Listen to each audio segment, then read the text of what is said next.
Maryland Governor Wes Moore is making the case that he can fix his state's budget $3 billion deficit. I'm interested to see how.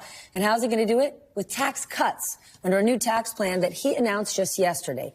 82% of taxpayers in the state of Maryland will see their taxes go down or not impacted at all. Democratic Governor Wes Moore of Maryland has to join us because I need him to explain to us how in the world he's going to pull this off. Governor, this is a big plan. This budget gap is massive. The average person there, and you know I like math and I really like economics, the average person would think it's tax hikes as the only solution.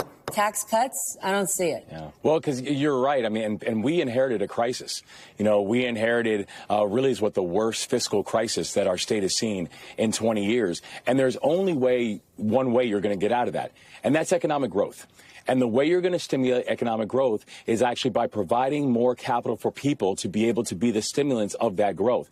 And so I'm very proud that the package that we have released today, it cuts taxes for 2/3 of all Marylanders. 82% are either going to see a cut in their taxes or are seeing no change at all, that we're cutting the corporate tax rate. We're eliminating the inheritance tax. That, you know, we continue to have budgets that are smaller than the year before in the budgets that we are passing.